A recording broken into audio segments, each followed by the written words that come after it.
if we go back to the very beginning, on UCAS, like I put in that I had a disability, and then I was contacted by like the disability team, which is very, very sparse, which I found out at King's. And they put in something called a KIP, which is like a King's inclusion plan. So it's kind of to try and help, like to try and put in provisions to help, but it didn't actually really help. Like, so basically they give me extensions, which is great, but that's about as far as the help goes. When I like kind of got sicker and needed to use a wheelchair and stuff, I brought it up to them and I was like, things aren't accessible, like can we please make them accessible? And then I basically just got passed around from one person to another person and another person, and nobody like took responsibility. Everyone kept saying, oh, that's someone else's problem, or like that's someone else's responsibility. And then I was just left for ages, like not knowing who to talk to, like having no one to talk to, having no idea what was going on. And this was all actually during COVID.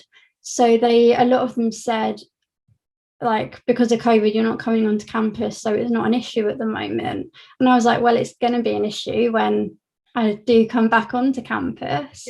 But no, they were like, well, we'll just deal with it then. And then like I finished first year, went into second year, and the issues were still all there. And I was like, well, what are you going to do now? And then they said that I should have told them earlier so that they could do things, because it takes time. And I was like, I did tell you earlier, but you just dismissed me. I was talking to so many people and just was getting nowhere. So then I started the petition, which got quite a lot of attention, and then people like finally started actually talking to me, and like people kind of higher up the chain that could actually make some changes started talking to me.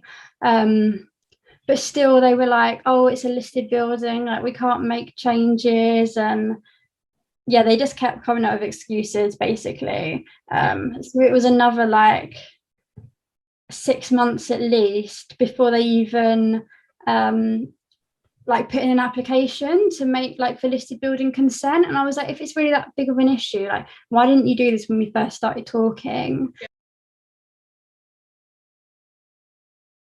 The petition definitely was kind of a turning point. It got a lot of attention, and I think they were just kind of trying to silence me before. But the petition got like 50,000 signatures or something, so they couldn't really ignore it anymore. They couldn't ignore me anymore. But still, like, so that started better meetings with people, but it still took them like a good 6 months to submit the listed building consent after I made the petition. It was a lot, because I was like trying to keep on top of my studies and stuff, and like I was in hospital a lot, and then I had to try and like talk to all these people about making it accessible, and I was like, this just isn't like, this shouldn't be like, it shouldn't have to be like this. I shouldn't have to fight for this when I'm just trying to study. Yeah, it's affected it massively. Like, I definitely don't really feel part of the King's community, partly because of accessibility and partly because I am ill all the time, and like because I'm in hospital so much, I'm like housebound some of the time, so that provides problems. But then for the times when I could come into uni, it's definitely problematic because it's not accessible. It's a struggle to go to my classes, and like my classes have to be in specific rooms, and then it's just embarrassing as well because it's not like the desks. They have desks which are like attached to chairs, so there's nowhere for me to sit and write. And like it's difficult to open the doors and things, and so it's just like embarrassing trying to get into the room when I'm struggling with the doors. And then like I can't go and do things with everyone else. Like they'll all go and like go to chapters or something, and like I can't always do that because it's not always like a downstairs space, and so I can't go upstairs. And then things like societies and stuff, like they have to be in specific accessible rooms, but then I just feel like such a problem if I'm like, I want to join your society, but you have to do it in a specific room, and then they've got to like take all these steps to try and make it like accessible, but it's not their job either. Like everything in the uni should just be accessible. It definitely has an effect because it's made me feel quite like lonely. Yeah. And it's made me feel like isolated. I wouldn't have like it hasn't. I mean, I used to really struggle with my mental health, but thankfully I'm in like a much better place now. Yeah. And yeah, so it hasn't like put me into a bad place or anything. And like I'm really fortunate that kind of I've learned coping strategies and things, and I've learned the techniques to deal with these things. And obviously you can learn all the techniques and it doesn't always help, but yeah, so I've been really lucky and my mental health hasn't struggled too much, thankfully. Yeah, so that's something I think about a lot. I'm literally paying £9,000 and I can't access most of the university. Like, it's just ridiculous. Like, I should be able to access the same things as everyone else can. Like, we're all paying the same amount of money.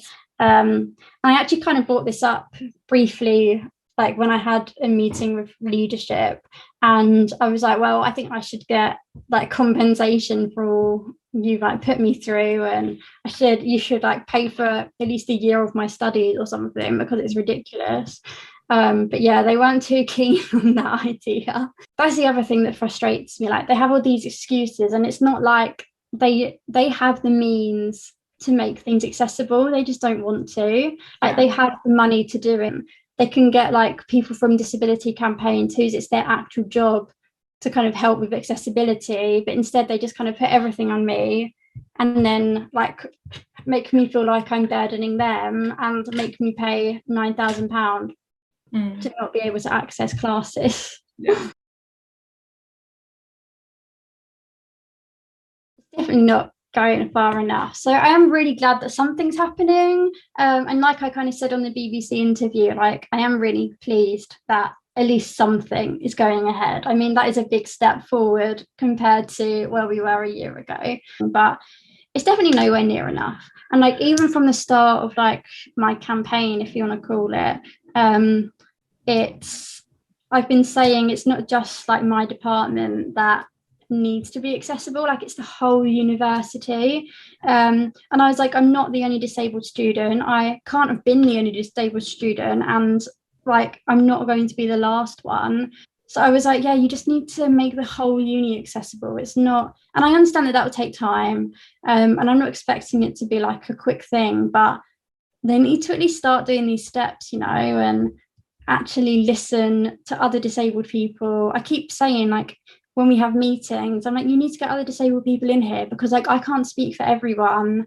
And like loads of people, everyone has different needs. Like, even if we've got the same disability, we have different needs and access requirements, and there are a lot of people that it's inaccessible for. But like, if you're neurodivergent or something, I have no idea what access requirements they need, and I don't want to speak for them because that's not my place. So yeah, I keep saying you need to get other people in, but they don't listen. They've kind of started to make changes so that I can go to more of my classes, or access more like rooms in the department. But like, what about after that? You know, university is so much more than just going to your lessons. Yeah, like I've never been to the vault. Yeah. And like I'm going into my third year, which is kind of crazy. The disability team are good. Okay. Yeah, the disability team themselves are good, and I can't really fault them. Okay. They just don't get listened to either. So like, they're fighting with me. But yeah, they're like, everyone else in the uni just ignores them as well.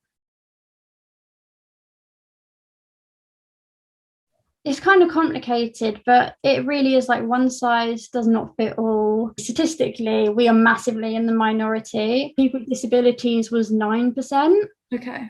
So we are massively in the minority. And I think, and like, this was just at King's. And a lot of that is because there's just not, people don't have what they need to be able to access the uni.